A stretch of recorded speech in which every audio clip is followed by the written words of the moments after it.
Hey guys, welcome to our 2021 product shoot for SPYPOINT trail cameras. Today we are bringing you behind the scenes because we've been getting a lot of questions about our lighting setup, gear we use, and kind of thought process. So we thought we'd take you along behind the scenes. So let's get started. Typically in a situation like this, we're using a 3 to 4 light setup. We have the key light on right now just for the sake of this video. But we always start with the rim light. The purpose of the rim light is it's a hard light source hitting the rim or the edges of the product from behind, and it's allowing it to separate from the background where it doesn't get lost to add a little bit of dimension. And so today we're using, if you have never heard of Nanlite, such an awesome product. They actually make most of the LED chipboards and high-end lighting and things. And so when you use this company, you just get a better bang for your buck. And so high quality light, this is the Nanlite Forza 60 hooked up to their projector mount.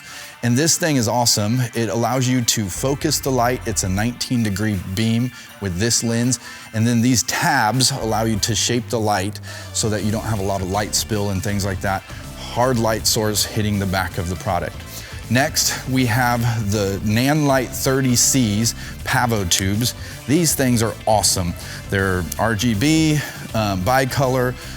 We have them set up to 6,500 Kelvin because we're shooting in this big auditorium.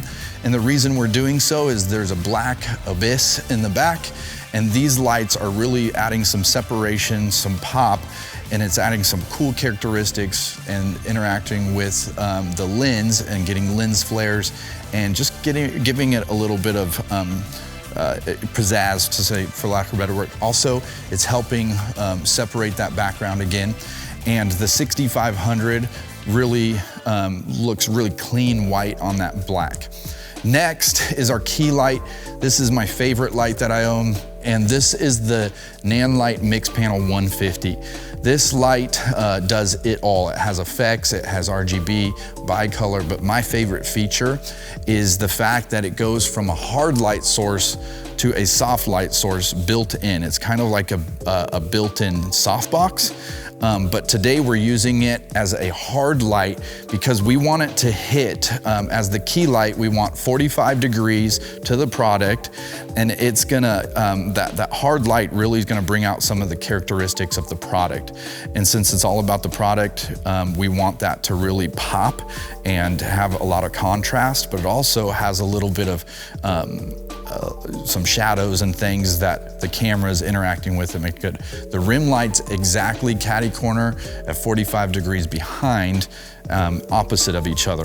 And so then we come around, and today, we're not using the cinema camera, the FX6, for a couple reasons. First, we have it on a slider, and this is a much lighter setup and just less shake, easier to use. We're using the A7S3 with a 90mm macro. The A7S3 has the ability, the cinema cameras don't track autofocus, but the A7S3 does, and it does a really good job of just staying on whatever we click on it, it stays on it, and so we don't have to worry about setting focus points and all of those things.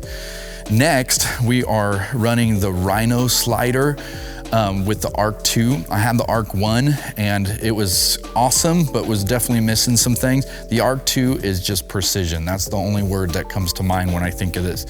Aaron loves to think that he's a master at handhelds, which he's very good, but I'd also say in situations like this, when you can make precise technical movements for something like that, it just makes everything just have such a higher production value.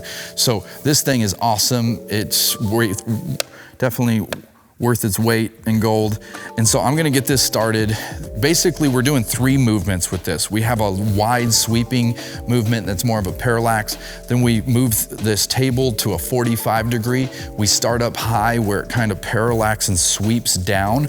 And that just shows all of the details and characteristics of each trail camera. And then lastly, we just do a dolly push in and push out. And if you notice, we have a matte box on the A7S3, and that's really because we're doing multiple passes on each camera and trail camera. So we do a few where it's just clean, nice, easy. And then we're using the Polar Pro base camp matte box system, and they just came out with a new mist filter, and this is a quarter mist diffusion, very similar to the Tiffin Pro Mist. And I'm gonna ask Aaron if he can come over here and see this in this. We'll also show some B-roll. But basically what this is doing, we get nice clean passes first without it, and then when I put this mist filter in, you can see what's happening to the lights in the background. There's a really cool kind of bloom effect happening, and so you get this really cool dreamy kind of feel, and the lights interact with the product a lot more. Now, I don't know which one we'll use, but we have both, and it allows us, depending on music we choose and kind of the feel of the entire video, it allows us to have a little bit more options. And so this is really how we're going about this and what we're thinking about. I would encourage you guys to be creative, stay creative, and try new things. Sometimes they work, sometimes they don't. Thanks for tuning in today.